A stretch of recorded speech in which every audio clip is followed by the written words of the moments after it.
Hello and welcome back. I'm Shannon Jensen from Nourish with Shannon, and today we're going to talk about 5 ways that you can work to fill half your plate at every meal with vegetables. Oh, this comes from the Canadian Food Guide recommendations that we do fill our plates with veggies at every single meal. And leading experts are recommending that we aim for 10 to 14 servings of fruits and vegetables every day.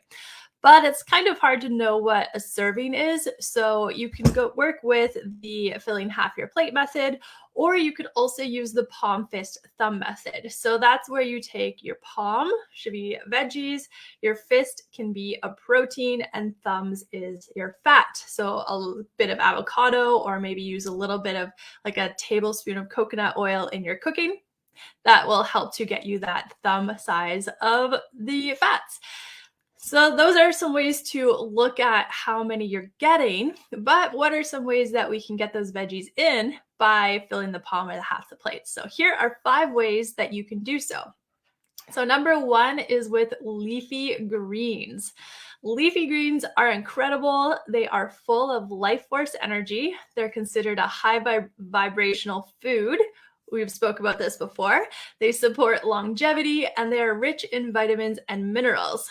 They also support the body in the detox processes. Leafy greens are an amazing way to not only add in more good because they're nutrient-dense foods, but it's also a great way and an easy way to fill half your plate. Salads, of course, are a great way to use leafy greens, but personally, I find that salads can be a bit boring. So instead of making salads, you can add leafy greens as a topping to your cooked dishes. So not only are you adding in that extra nutrition, but you can also plate your foods in beautiful ways that will excite you to eat and will impress your family and friends. Excellent leafy greens to include on a regular basis, if not daily, include arugula, kale, spinach, bok choy, chard, which includes Swiss chard, collard greens, corn salad, watercress, mustard green, and of course your lettuces. Now, a romaine lettuce is going to have more nutritional value than an iceberg, so always try to choose a lettuce that has more rich and intensity of color. Now, the second way we can work to adding more vegetables in and filling half our plate is with sprouts. Sprouts are an easy and delicious way to pack a punch of nutrition. They're incredibly easy and cheap to do at home. All you need is a jar with holes punched into the lid. You can also use a sprouting tower, a plant milk bag, or a cheesecloth to do this. So you're simply going to choose your sprouting seeds that you want to use, like radish, alfalfa, broccoli, red clover, or a mixture of them. You can find them all over the place. I love the sprouting mixtures from OM Foods. West Coast Seeds also has some great ones. And West Coast Seeds also have some great seed mixtures for microgreens. So sunflower, sprouts, pea shoots, those are so good. So you're going to soak your sprouting seeds overnight. You're going to then drain them and rinse them really well. And then from there, you're going to rinse and drain them twice a day. In about 4 to 7 days, you're going to have lots of delicious sprouts in them, and they're going to be ready to enjoy. At this point, they need a good rinse. So soak them in a bowl of water, mess them around in the water a little bit, and this is going to help to release some of those hulls or those husks that were encapsulating the sprouts. They're bitter. They don't really serve us with any nutritional needs. In fact, they contain an enzyme inhibitor. So it's going to make it harder to digest and to absorb the nutrition from the sprouts if they're still a part of it. So try to scoop those off, try to get those off of the sprouts.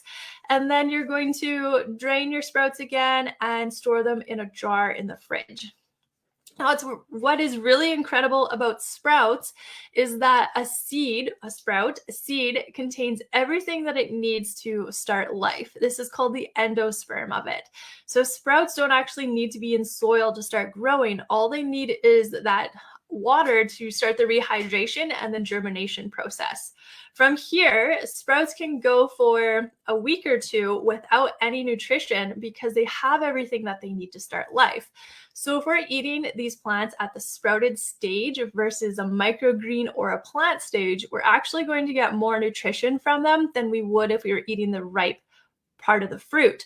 For example, broccoli sprouts have 30 to 50 times more nutrition than the broccoli fruit itself does. So you can really get a bang for your buck here, a great way to pack in more nutrition by sprouting. The third way, we can add in more vegetables and fill half our plate. This isn't really a way you can fill half your plate, but it is a great way to add in more, and that's with smoothies. So smoothies and cold pressed juicing, where you're juicing it at home or you're going to a juice shop and getting a cold pressed juice, are great ways to get extra servings of fruits and vegetables into your day. If you add in spinach, kale, sea vegetables like kelp and dulse, or frozen cauliflower, bok choy, chard, carrots, ginger, cucumber, turmeric, mint, or even zucchini into your next smoothie or juice, you're going to be able to hide those vegetables in it and still have an amazing and nutrient-dense smoothie. Now, zucchini as well as frozen cauliflower are both excellent to add in because they don't really have that much of a taste in it. You won't really know that you have vegetables snuck in there. Next is using veggie-filled sauces. That's right, sneak your veggies into your sauce. Make a pasta sauce homemade from scratch, or even get a canned pasta sauce and add in some butternut squash puree into it. You could also hide some spinach into a pasta sauce. You can make a pesto, and instead of using all basil, use half basil and half spinach, or add some kale in there. That's a really great way to sneak some veggies, especially for those people in your life, or maybe you're one of them who really don't like veggies and have a hard time getting them in. You can also chop up kale into fine strips and blend it into a sauce. You can make a soup base with celery, carrot, and onion. And honestly, this is going to change everything you have ever known about making soup. Now, my favorite vegan broccoli cheddar soup and my recipe for this will surprise you to know that there's no cheese involved at all, and you get a whole head of broccoli hidden into that soup. If you'd like to learn more about that, you can check out my Meatless Meals program. That's one of the recipes that I have in there. And the final way that I like to fill half my plate or get in more vegetables is to eat meals in bowls. I have yet to meet a plant-based eater who doesn't eat out of a bowl. And honestly, once you start eating more vegetables, plates don't really have a purpose unless you're eating like a sandwich or a wrap or something. I try to put almost every meal into a bowl, and it's literally the best way to eat when you're working to add in more greens. So you turn every meal into a nourishment bowl, and you do this by layering in leafy greens, sprouts, fermented foods, sea vegetables, vegetables like carrots and beets and cucumbers and avocado. And then you add in a grain like quinoa or brown rice or amaranth or millet. Maybe you want to add in some chickpeas or some beans. And then, of course, you're going to top it off with delicious sauce. And if you don't have a copy of my sauce guide yet, I'm going to link that here so you can grab a copy of that for yourself, because everything tastes better with sauce. And sauce is a fundamental part about eating, especially when you're adding in more plants. And when you're in doubt, just utilize the plant-based food pyramid guide. So this pyramid is working with leafy greens on the bottom as the biggest amount of vegetables and plants that you should be consuming. Next on the pyramid is your vegetables, followed by the fruits. Then we have sprouts and sea vegetables on top of that, with nuts, seeds, legumes, and your grains and your pseudo grains like buckwheat and wild rice on top of that. And then fermented foods followed by your oils and fats. So if you're ever in doubt about what you should be eating, just start at the bottom with your leafy greens, add in more of that, and work your way up.